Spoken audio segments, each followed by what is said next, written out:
As we all know that today being the 30th day of May 2026, we have a major event, an event that is called the Sokoto Declaration, a declaration that will happen between a U.S. Mayor, Mike Arnold, and the leader of the indigenous people of Biafra, Nnamdi Kanu. Well, I bring to you part one of that declaration. Please do well to listen to this carefully, please. And then you drop your comment in the comment section. There are a lot more I'm here to bring to you. All right. So please, if this is your first time coming across my video on my channel, please do well to subscribe. But please, I beg you to listen to this now. We come from different worlds. One of us, Nnamdi Kanu, was born in Biafra as a Biafran and now sits in a prison cell built to silence him. The other, Mike Arnold, was born in the United States of America, where this declaration is being delivered, and has crisscrossed the ocean 16 times because what he saw here would not let him leave. We do not walk the same road, yet we have arrived at the same conviction. Today we speak as one to every person of conscience on this land, every tribe, every region, every faith. We share one enemy and one future. When darkness covers a people, when truth tellers are jailed, when a government's full-time work is hiding mass graves, that is the hour when boldly speaking truth can topple tyrants and set the people free. That hour is now. It is time to rise. The hour demands it. The scale of suffering is staggering. Hundreds of thousands killed in recent decades alone. Millions displaced from their ancestral homes. The darkness has many faces. The historical legacy of jihadist conquest, Boko Haram, ISIS affiliates, armed Fulani militias, lobbyists in Washington, and tyrants in Aso Rock who enrich themselves while denying the dead. By 1900, the Sokoto Caliphate was among the largest slave societies in modern history. The genocidal Biafran-Nigerian War claimed some 3.6 million lives, according to official estimates, with Irish missionaries putting the figure closer to 5 million, many through starvation. Since 2009, credible reports document more than 180,000 deaths, more than 19,000 churches burned or destroyed, and the displacement of as many as 10 to 12 million people from their ancestral homes. Children grow up in squalid camps the regime denies exist, surrounded by the ideology that murdered their parents. This is not farmer-herder conflict, not climate change, not a misunderstanding. This is conquest, one of the longest patterns of targeted violence and displacement in modern history. It ends now. The violence is not inevitable. It is the result of choices that can be confronted and reversed by the sovereign will of the people. We hold these truths. Every human being on this land, every tribe, every tongue, every faith is made in the image of God and possesses inherent dignity and the right to life, liberty, and self-determination. Every person has the right to live in peace in the home of their fathers. The displaced must return home. Their safe return and full restoration come before all other national work. Until they are home safe, with justice and restitution, nothing else is finished. We acknowledge without hesitation or qualification the pain, suffering, and injustice endured by the oppressed of every tribe, every ethnic group, and every region across this land. No community holds a monopoly on grief. From north to south, east to west, millions have borne the weight of violence, corruption, neglect, and broken promises. Their blood, their tears, and their stolen futures cry out for justice, just the same. They too are entitled to freedom, dignity, and security, no less than any Biafran, no less than any Nigerian. We do not seek liberty for our one people alone, but for all who suffer under injustice. The society we demand is one rooted in freedom, equity, justice, fairness, and the uncompromising supremacy of the rule of law. These ideals are not optional. They are irreducible, non-negotiable, and the minimum standard we demand from those who govern and from ourselves. A government is legitimate only with the consent of the governed. When it arms killers, bulldozes camps of displaced citizens, and pays foreign press agents to deny mass graves, it has lost the right to govern. Self-determination is not a crime. It is a fundamental, inalienable right enshrined in the supreme law of the land and in binding international instruments solemnly ratified by Nigeria herself. Nigeria's constitution, the apex legal instrument of the Federal Republic, declares in unambiguous terms that sovereignty and power belong to the people, not to any cabal that looted and rigged its way to Abuja. Beneath the Constitution sits the African Charter on Human and People's Rights, which occupies the second highest position in the hierarchy of Nigerian law. What makes this even more damning is an innocuous but explosive provision in Nigeria's own Terrorism Prevention and Prohibition Act 2022. Section 2, subsection 3F expressly provides that any act which constitutes a breach of the African Charter on Human and People's Rights is, by that very fact, an act of terrorism under Nigerian law. Let the world hear this clearly.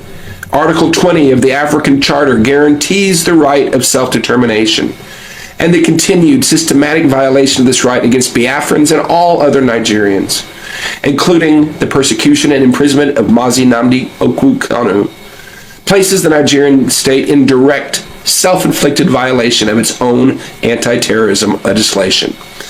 The regime that accuses others of terrorism is itself culpable of inflicting terrorist acts upon a people peacefully demanding their God-given and constitutionally protected rights.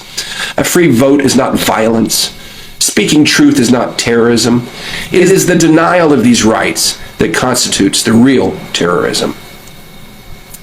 No ideology that demands death for words, death for faith, or death for tribe has any claim on the future of this land or any other.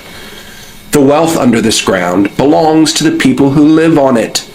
Every barrel taken under cover of massacre is theft. Every kilogram of ore dug from under the homes of the displaced is soaked in innocent blood. Every dollar that flows to foreign accounts while children starve is theft.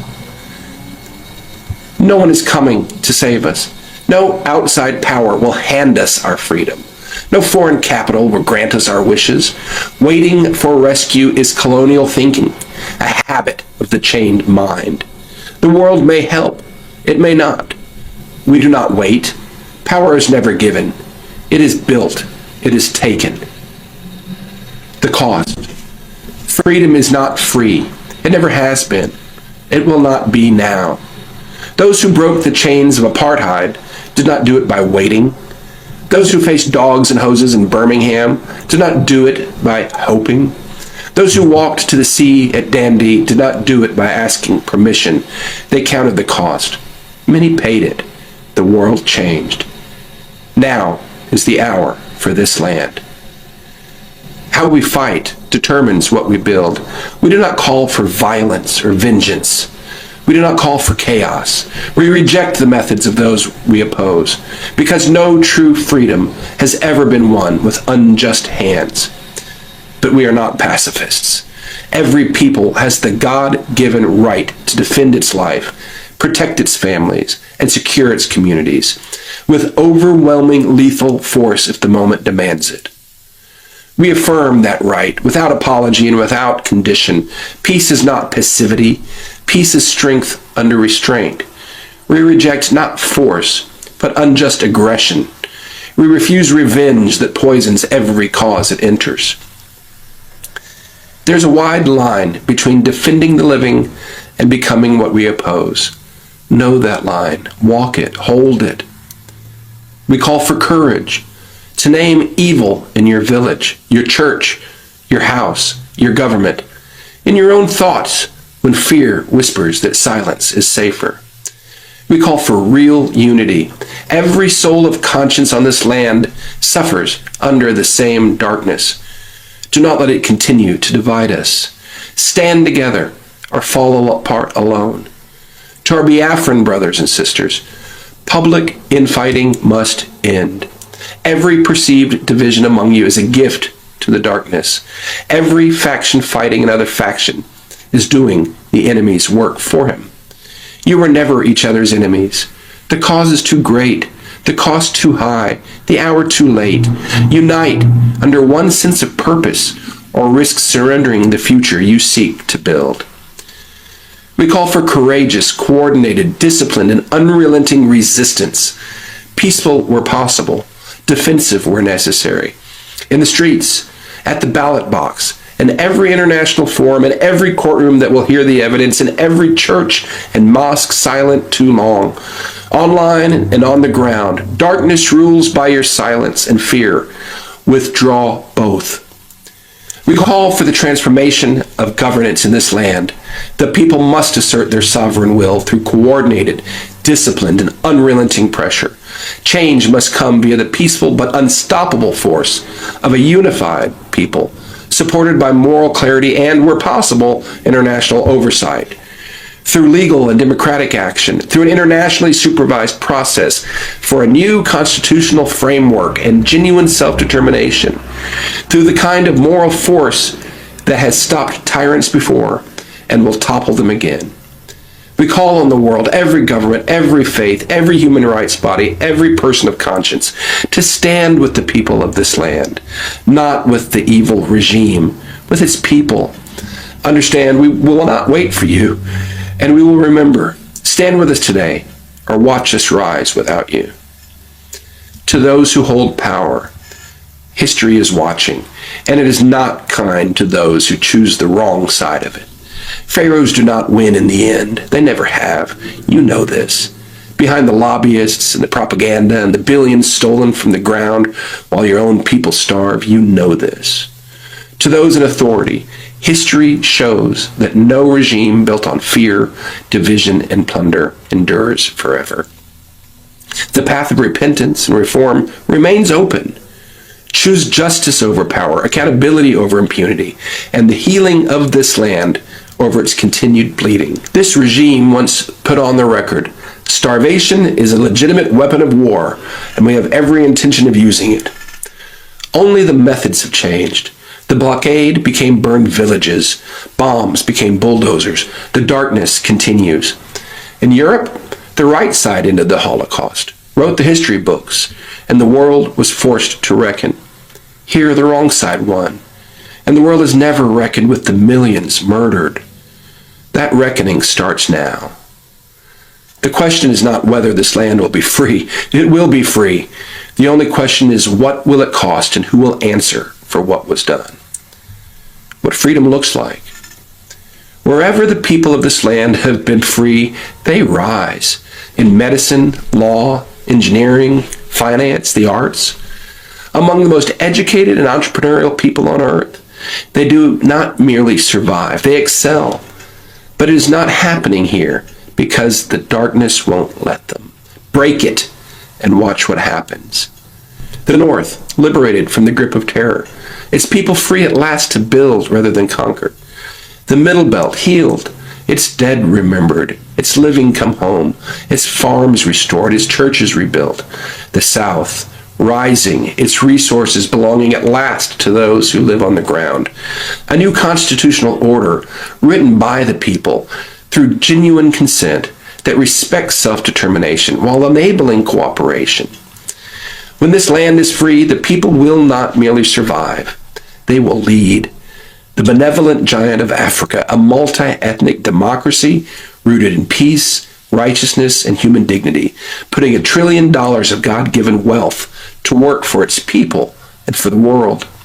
No longer a burden or a threat, a partner, a beacon to every people still waiting for their own long night to end. The free world needs this land free. The land needs the free world to finally show up, not for oil, not for minerals, but for its people. This is not a dream. It is what these people already are, everywhere they are free. Let us finally bring that freedom home. To the people, gird yourselves. The road is not short. It is not easy. Count the cost and be willing to pay it anyway. The cost of surrender is higher. It always is.